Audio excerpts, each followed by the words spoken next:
Hello, everyone, and welcome back to Daily English Talk.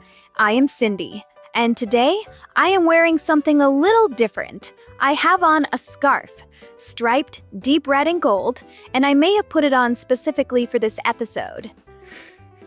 And I am Dan. Cindy, I recognize those colors immediately.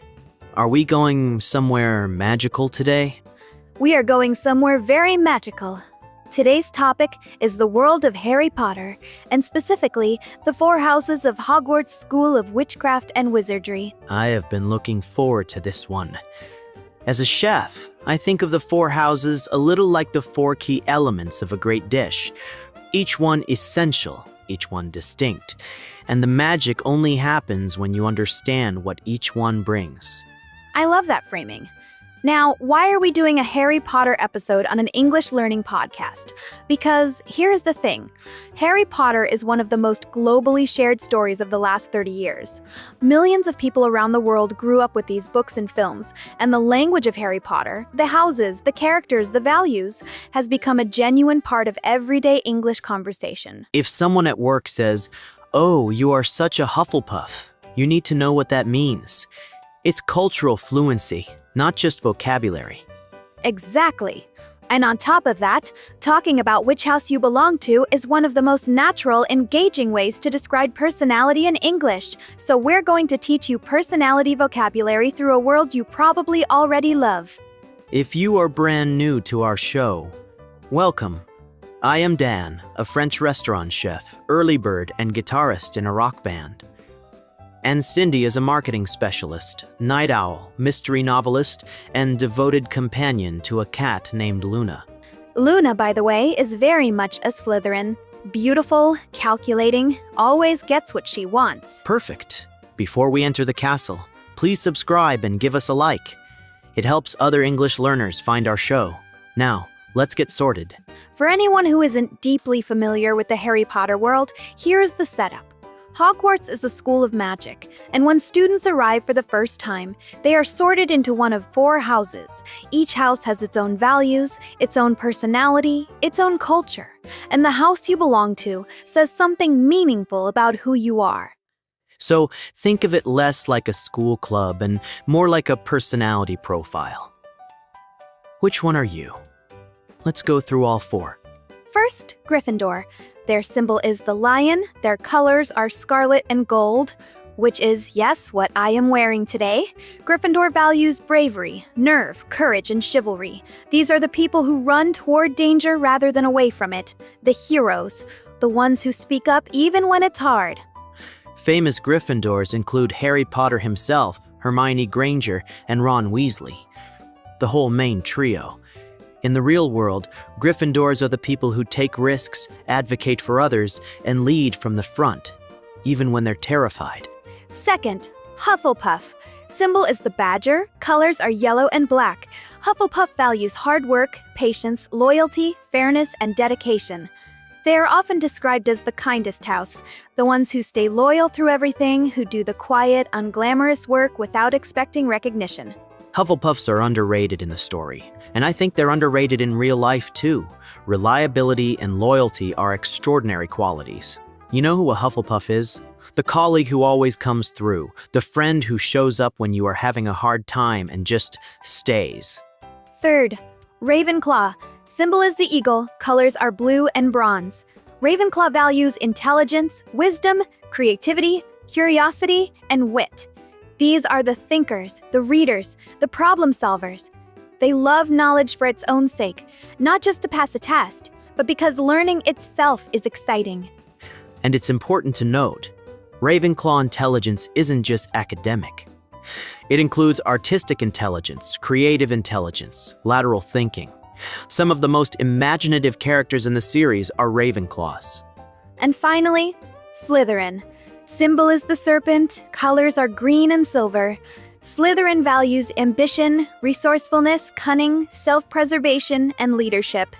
In the books, Slytherin gets a complicated reputation.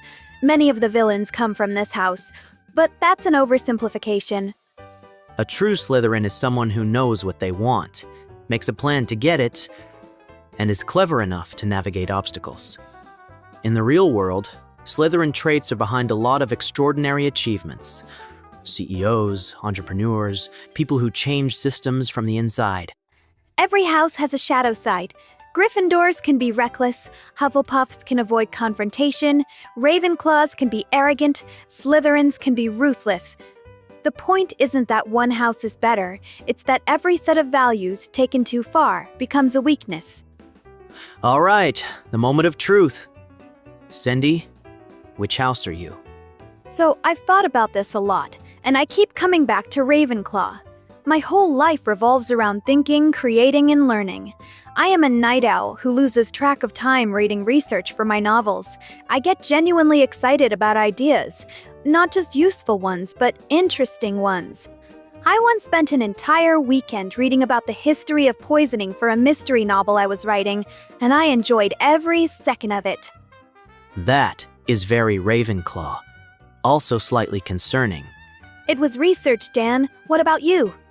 I've wrestled with this, because on the surface, you might expect a chef in a high-pressure kitchen to be a Slytherin, ambitious, goal-driven, competitive, and I do have some of those traits. But when I really think about what makes me the chef I am, it comes back to Hufflepuff. Say more. Running a kitchen is fundamentally about teamwork and loyalty. I am only as good as the people cooking beside me. And the qualities I am most proud of, showing up every single day without shortcuts, being someone my team can rely on absolutely, making sure every person in my kitchen feels respected.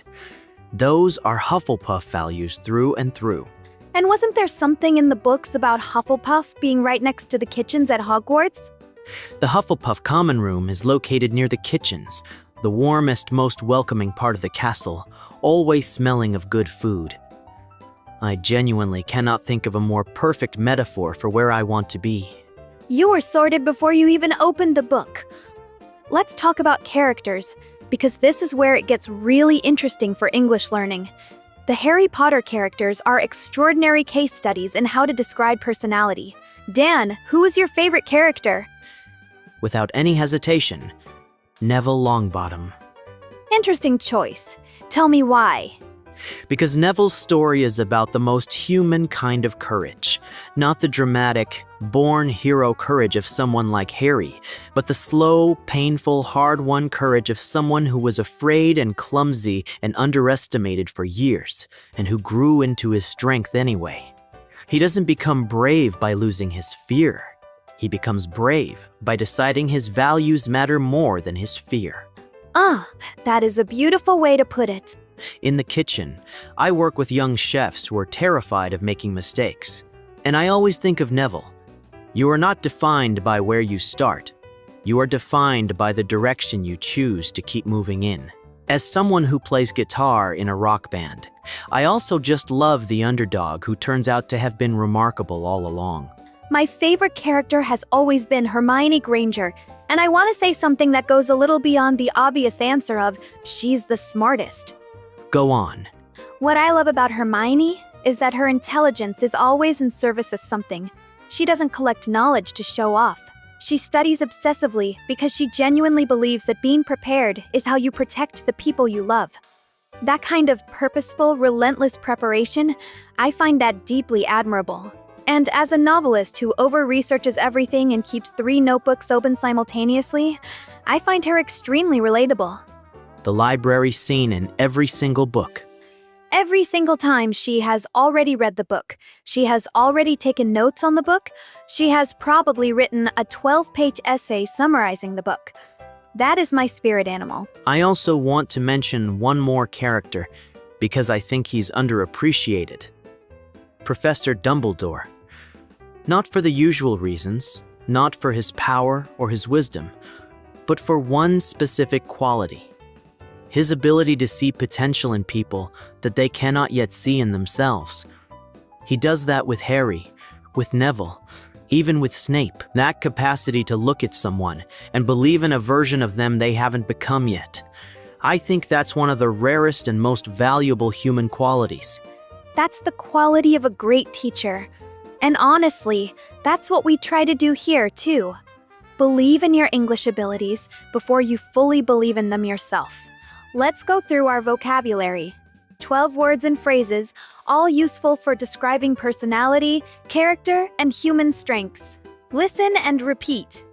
Bravery, the quality of facing fear or danger with courage. For example, Gryffindors are defined by their bravery. They act even when they're terrified. Loyalty, staying committed to a person, group, or cause through difficulty. For example, Hufflepuff's greatest trait is loyalty. They never abandon the people they care about. Ambition, a powerful desire to achieve something significant. For example, Slytherins channel their ambition into reaching goals others think are impossible. Potential, the capacity to develop into something great in the future. For example, Dumbledore's gift was seeing potential in people they couldn't yet see in themselves. Intelligence, the ability to learn, reason, and understand complex things. For example, Ravenclaw celebrates intelligence in all forms: academic, creative, and practical. Resourceful, skilled at finding clever solutions with whatever is available. For example, when the plan fell apart, her resourceful thinking saved the whole project. Dedication, consistent, committed effort applied over a long period of time. For example, great cooking requires the same dedication as great writing. Years of daily practice. Phenomenon, something remarkably impressive or widely influential. For example, Harry Potter became a global phenomenon that touched readers across generations. Reliable, consistently dependable, someone you can count on without question. For example, the most valuable team member isn't always the most talented. It's the most reliable. Underdog, someone expected to lose or fail who defies expectations. For example, Neville Longbottom is the ultimate underdog. Overlooked for years, heroic in the end. Relate to feel a personal connection or similarity to someone or something. For example, I relate to Hermione because we both believe that preparation is a form of love. Cunning, clever in a strategic or sometimes deceptive way. Sharp-minded. For example, Slytherins are cunning. They see opportunities others miss and move quickly. Today's challenge is our favorite kind, because T here is no wrong answer. Tell us in the comments which Hogwarts house do you belong to and why. Try to use at least 3 of today's vocabulary words in your answer. Here is a sample to help you get started.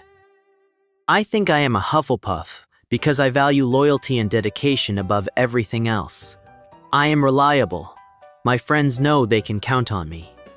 I might not be the most cunning or the most ambitious, but I show up every time. Or maybe you are a mix. Many people feel they belong to 2 houses. That's called being a hat stall in the Harry Potter world. Someone the Sorting Hat takes a long time to decide on because the qualities are so balanced. If that's you, tell us which 2 houses and why. And if you've never read Harry Potter or seen the films, that's completely fine. Use the 4 houses as personality frameworks and tell us which set of values resonates most with you. Courage, loyalty, intelligence, or ambition. We genuinely cannot wait to read your answers. That was a magical episode, and I mean that in both senses of the word. The Harry Potter universe gave us something extraordinary, a shared language for talking about human character, and the vocabulary we practice today: bravery, loyalty, ambition, resourcefulness, dedication, potential. These are words you can use every day, in every kind of English conversation. Remember, Neville, start wherever you are. Keep showing up. The growth happens whether you can see it or not. And remember, Hermione, preparation is never wasted. Every episode you listen to, every comment you write, every word you look up, it's all going somewhere. Keep practicing the real magic. Consistent effort over time. We'll see you in the next episode. Until then, which house are you? Bye for now.